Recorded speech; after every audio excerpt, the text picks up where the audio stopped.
अच्छा, जब भी हम कोई दवा लेते हैं तो एक भरोसा होता है ना, कि ये काम करेगी, ये महफूज होगी। लेकिन कभी ये सोचा है कि इस भरोसे के पीछे कितनी मेहनत, कितना पेचीदा निज़ाम काम कर रहा होता है? चलें आज इसी निज़ाम की गहराई में उतरते हैं और देखते हैं कि एक छोटी सी गोली फार्मेसी तक पहुंचने से पहले कैसे हिफाजत के हर पैमाने पर परखी जाती है। तो ये है वो पूरा नक्शा, एक दवा की तैयारी का 10 कदमी सफ़र। पहली नज़र में हाँ ये थोड़ा पेचीदा लग सकता है, बहुत सारे मराहिल हैं। लेकिन घबराने की बात नहीं, हम इसे समझने में आसानी के लिए 4 बड़े हिस्सों में तकसीम करके एक एक कदम को देखेंगे। तो हमारे सफ़र के 4 हिस्से होंगे। पहले हिस्से में हम देखेंगे कि दवा का मंसूबा और उसके शराकतदार कैसे तय होते हैं। फिर दूसरे हिस्से में असल तैयारी का अमल शुरू होगा। तीसरे में हम देखेंगे कि अगर कुछ गड़बड़ हो जाए तो क्या होता है। और आखिर में चौथा हिस्सा होगा ख़त्मी मंजूरी का। चलें तो पहला मरहला शुरू करते हैं, ब्लूप्रिंट और शराकतदार। यानी कोई भी दवा बनाने से भी पहले एक मजबूत बुनियाद रखी जाती है, एक मुकम्मल मंसूबा बनाया जाता है और एक काबिल एतमाद टीम इकट्ठी की जाती है। हर चीज़ की शुरुआत होती है डॉक्यूमेंट कंट्रोल से। इसे दवा का बर्थ सर्टिफिकेट या डीएनए समझ लें। मतलब इस दवा से जुड़ी हर, और मेरा मतलब है हर, छोटी से छोटी बात को बहुत एहतियात से लिखा और संभाल कर रखा जाता है। और इस रिकॉर्ड में क्या क्या होता है देखें।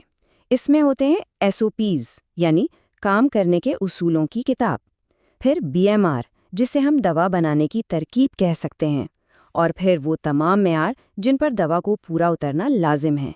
ये सब मिलकर एक ऐसा पक्का रिकॉर्ड बनाते हैं कि तैयारी के हर कदम को बाद में भी ट्रैक किया जा सकता है। अच्छा, मंसूबा बन गया तो अब बारी आती है वेंडर क्वालिफिकेशन की। सीधे लफ्ज़ों में जो लोग दवा बनाने के लिए खाम माल फराहम कर रहे हैं, उनकी गहराई से जांच पड़ताल होती है। क्योंकि बात सीधी सी है, कोई भी जंजीर अपनी सबसे कमज़ोर कड़ी जितनी ही मजबूत होती है, तो यहाँ कोई कमज़ोर कड़ी नहीं छोड़ी जा सकती। तो ब्लूप्रिंट तैयार है, पार्टनर्स मुंतखब हो चुके हैं। अब हम दाखिल होते हैं दूसरे मरहले में, यानी एहतियात से तैयारी।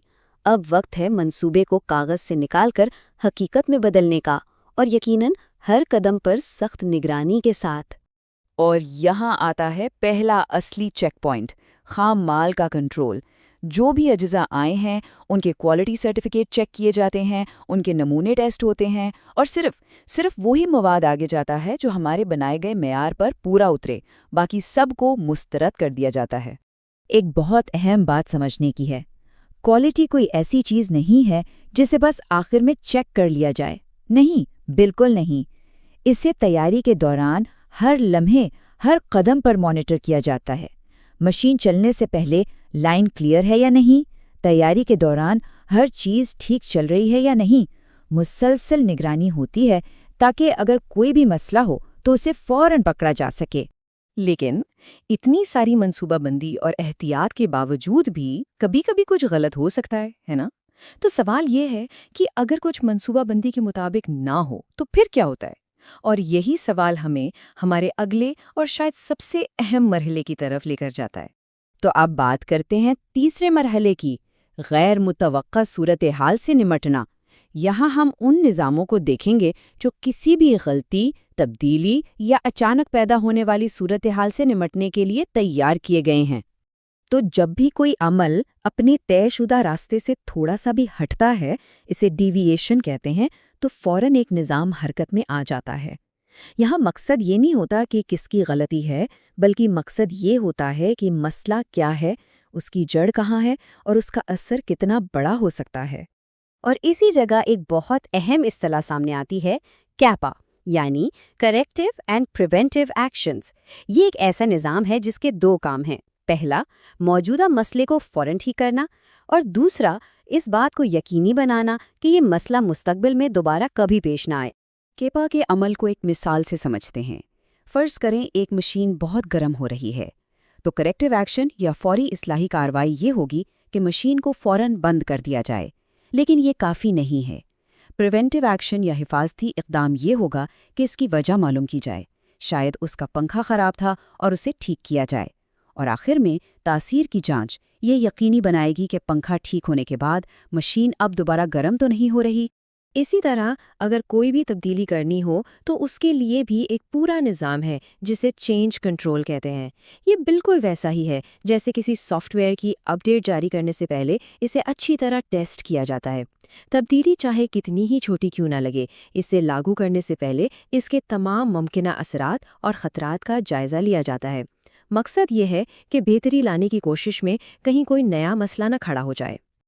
اور اب ہم پہنچے ہیں اپنے سفر کے آخری اور چوتھے مرحلے پر، حتمی منظوری۔ اب دوا مارکیٹ میں جانے سے پہلے اپنی آخری رکاوٹوں کو عبور کرے گی۔ اس مرحلے کا ایک اہم حصہ ہے ویلیڈیشن اور کوالیفیکیشن۔ اس کا سادہ سا مطلب یہ ہے کہ دستاویزی ثبوتوں کے ساتھ یہ ثابت کیا جائے کہ ہر مشین، صفائی کا ہر طریقہ اور تیاری کا پورا عمل ہر بار ایک جیسا اور متوقع نتیجہ دیتا ہے۔ یہ ایک طرح کی سائنسی گارنٹی ہے کہ کوالٹی میں کوئی کمی نہیں آئے گی۔ اب آتا ہے 9واں قدم، جو کسی فائنل امتحان سے کم نہیں۔ یہاں اندرونی اور بیرونی آڈیٹرز آتے ہیں اور شروع سے آخر تک ہر چیز کا جائزہ لیتے ہیں۔ وہ یہ دیکھتے ہیں کہ کیا گڈ مینوفیکچرنگ پریکٹس GMP جیسے تمام قوانین اور ضوابط کی سختی سے پابندی کی گئی ہے یا نہیں۔ اور پھر آخر کار آتا ہے 10واں قدم، تیار شدہ پروڈکٹ کی ریلیز۔ یہ اس پورے لمبے اور مشکل سفر کا اختتام ہے۔ جب کوالٹی ایشورنس کی ٹیم ہر ایک چیز کی تصدیق کر لیتی ہے اور پوری طرح مطمئن ہو جاتی ہے، تب جا کر وہ دوا کو مارکیٹ میں بھیجنے کی حتمی منظوری دیتی ہے۔ تو یہ تھا وہ 10 قدمی سفر جو ہر دوا کو محفوظ بناتا ہے۔ اور اب شاید یہ سمجھنا آسان ہو گیا ہوگا کہ نئی دوائیں اتنی مہنگی کیوں ہوتی ہیں اور انہیں مارکیٹ تک پہنچنے میں اتنا وقت کیوں لگتا ہے۔ یہ سارا سخت عمل اسی لیے ہے۔ یہ نظام آج کی دوائیوں کے لیے تو بہت اچھا کام کر رہا ہے، لیکن ایک سوال ذہن میں چھوڑ جاتا ہے۔ کل جب مصنوعی ذہانت سے دوائیں ڈیزائن ہوں گی یا 3D پرنٹر سے گولیاں بنیں گی، تو کیا یہ نظام ان نئے چیلنجز سے نمٹنے کے لیے تیار ہوگا؟ اسے خود کو کیسے بدلنا پڑے گا؟ I hope you enjoyed our video. If yes, hit the subscribe button and share with your friends, and for sure like. Take care, have a nice day, bye-bye.